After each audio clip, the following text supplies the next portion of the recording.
L'invité du jour. Mademoiselle, monsieur, bonjour, bienvenue dans l'invité du jour de ce jeudi 17 janvier à 8h10 et à 13h. On va parler lecture auboise avec un auteur du cru, Xavier Caron, qui a publié juste avant les fêtes Rouge et Bleu. Xavier Caron, bonjour. Bonjour. C'est bien ça, c'est sorti pour les fêtes. C'est sorti juste avant Noël. Oui. Voilà. Donc Rouge et Bleu, c'est votre deuxième roman. Tout à fait, oui. Ouais. Il avait déjà eu un, il y a combien de temps à peu près ? Il y a 3 ans, en 2015, un roman policier. C'est un polar, voilà. Et là, alors là, c'est pas vraiment un polar, c'est plus de la science-fiction. Hein. C'est difficile à classer en fait.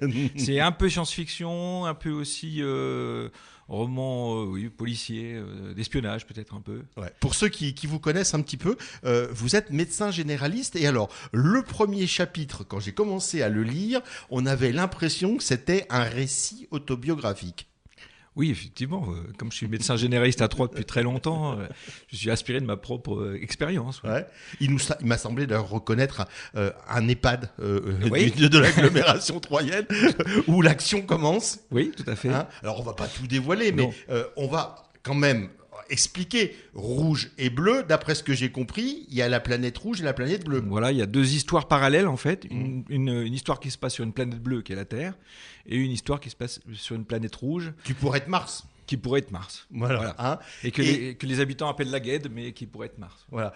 Ça commence par une histoire banale. Une personne âgée est en EHPAD et elle dit elle a des émissions un peu bizarres dans sa télé. Elle reçoit les extraterrestres. Voilà, oui, c'est une vieille dame qu'on prend pour une malade d'Alzheimer et qui en fait prétend entendre des extraterrestres dans sa télévision. Alors, est-ce que il y a quand même, on a l'impression quand même qu'il y a du vécu là-dedans, pas les extraterrestres dans votre télévision, pas encore, non. Mais il y a quand même pas mal de vécu. Moi, j'ai repéré fortuitement qu'en fait, le docteur La Violette, c'est votre deuxième nom. Exactement, oui. Donc c'est un peu vous quand même, ce docteur La Violette. Oui, c'est un peu moi. Hein, et on a aussi ce médecin généraliste qui est confronté à l'inexplicable. Oui, tout à fait. Qui pense au début effectivement que c'est une maladie, neurologique, puis qui va découvrir comme il y a des choses intrigantes dans la vie de cette vieille dame. Il va mener une enquête pour essayer de comprendre un peu ce qui se passe dans sa tête.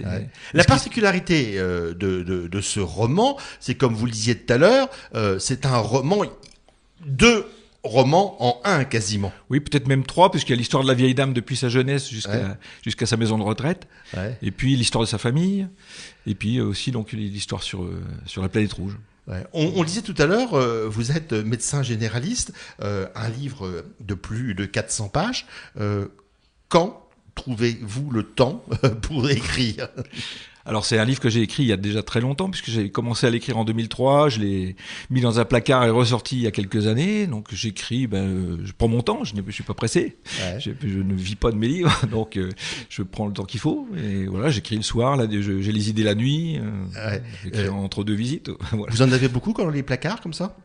Bon, j'ai un 3e qui est en cours et quelques idées pour d'autres. Mais... À chaque fois, ce sont des ouvrages qui sont déjà préparés, prêts, que vous remaniez ou alors est-ce que, en règle générale, un polar ou un roman, quand vous l'écrivez, c'est le premier cru et il passe comme ça à la publication ? Ou est-ce que vous travaillez, vous êtes un peu perfectionniste, vous retravaillez En fait, j'ai pas quand même beaucoup d'expérience puisqu'il n'y en a que 2. Oui. Mais le premier, effectivement, ça se passe au XVIe siècle à Troyes, enfin en partie, et puis une partie contemporaine. Donc ça va demander 1524, voilà, fameux incendie de Troyes. Voilà, exactement. Donc il y a eu effectivement une recherche historique un petit peu sur la bibliothèque. Et pour ce nouveau roman, pareil aussi, j'ai creusé un peu quand même sur la planète Mars et sur je me suis quand même pas mal documenté. Ouais. Donc ça prend du temps. Oui. Comment trouvez-vous le temps ? Eh ben au lieu de dormir, au lieu de faire la sieste, j'écris des petits morceaux et puis au fur et à mesure des mois et des années, ça devient un roman. Alors il y a aussi quelque part un message écologique dans ce roman. C'est voulu ou pas ? Oui, on peut voir beaucoup de choses, des fois que je n'ai pas forcément voulu donner au départ et qui transparaissent après. Oui. Ouais. Ça, vous l'aviez pas au départ comme idée. C'était pas de passer un message, dire attention, la planète est mourante, il va se passer des choses. C'était pas le but initial, mais au fur et à mesure, en fait, quand je commence un roman, je ne sais pas ce qui va s'y passer. Je le découvre au fur et à mesure, et j'en découvre même après que ça soit écrit. Ouais. Vos patients, ils savent que vous écrivez? Beaucoup de mes patients ont lu le premier livre, et peut-être grâce à vous, ils vont lire le deuxième. Donc oui, il y en a pas mal qui savent. Oui. Pas tous, parce que je ne fais pas de publicité pour mes livres au cabinet, mais bon. Ouais. Ils vous en parlent parfois? Oui, bien sûr. Ouais. On a l'impression quand même, vous me dites si c'est vrai ou c'est faux, vous êtes quand même un médecin assez atypique, non? Je ne sais pas, non. Hein j'ai vu d'ailleurs sur Internet que vous êtes aussi intéressé à l'hypnose, par exemple. Oui, j'ai fait une formation d'hypnose. Je ne la pratique plus, mais j'ai pratiqué un petit peu quelques années. Ouais. Donc, médecin, généraliste, pratique l'hypnose, qui écrit des romans de science-fiction. Oui, mais je connais aussi beaucoup de médecins qui font plein de choses en dehors de la médecine. Je suis pas le seul. Cette histoire, donc là, on peut pas tout dévoiler, hein, ce serait trop facile, mais c'est quand même très réaliste, à part toute la partie, je dirais, roman qui se déroule sur l'autre planète, mais c'est une histoire vraie. Ouais. C'est une histoire vraie. Oui, tout est vrai. Même ce qui se passe sur la planète rouge. D'accord. D'ailleurs, c'est pour ça qu'on a envoyé une sonde il y a pas longtemps sur Mars, pour vérifier que mon livre est... Donc ça veut dire, si c'est une histoire vraie, ça veut dire qu'il y a une grosse recherche au moment où vous rédigez votre... Oui, il y a une grosse recherche, puis après des découvertes qui se passent même après, qui vérifient en fait... Par exemple, l'histoire de la base sur la Lune, je l'ai découvert après que ça existait vraiment. Qu'il y a vraiment des scientifiques qui ont découvert une base qui pense être d'origine extraterrestre. Ouais, donc c'est quelque chose qui vous intéresse, qui vous interpelle, qui vous passionne. Moi, je crois que ça interpelle tout le monde. Ouais. Oui. Pas obligatoirement. La présence d'extraterrestres parmi nous n'est pas... Oui, bien sûr. Ouais. Comme plein d'autres choses. Alors, on rappelle, Xavier Caron, Rouges et Bleus, c'est au pluriel tous les deux. Là encore, on pourrait faire un rapprochement avec le sang. Ah oui, pourquoi pas. Pourquoi pas. Oui. 50 nuances de bleu et de rouge. On peut également. Ça vient de sortir. Est-ce que vous avez le temps de faire le service après-vente ? De faire des dédicaces, de faire... Pas énormément, j'ai fait une dédicace chez la petite marchande de prose à Sainte-Savine. Ouais. Et puis voilà, maintenant je suis ici. Et puis, c'est quand même important quand on écrit un livre de rencontrer ses lecteurs et d'en discuter. Bien sûr, c'est d'ailleurs très intéressant. Cette partie-là aussi est intéressante. La rencontre avec les gens, voir comment ils ont lu le livre, ce qu'ils en ont compris. Et pas forcément des choses que j'avais découvert moi. C'est ça qui est aussi intéressant. Ouais. Chaque roman que vous écrivez est autonome, il n'y a pas de suite, il n'y a pas de fil conducteur. Si, en fait, il y a un rapport entre les deux, puisque il y a les mêmes personnages. Le médecin, le docteur Laviolette, est dans les deux romans, et puis il y a les policiers qui sont communs aussi. Voilà. En fait, l'histoire de Rouge et Bleu se passe avant le roman 3 heures que j'avais écrit en 2015. D'accord. Et le prochain? Et le prochain aussi, c'est une suite, bien que les histoires soient indépendantes. Mais alors ça sera des quoi? Personnages, un polar, un roman de science-fiction? A priori plutôt polar, mais bon. Plutôt polar. C'est plutôt un genre qui vous intéresse? Un genre que j'aime bien lire et puis qui est intéressant. Ouais. Au départ, je présume que c'était pour vous un coup d'essai.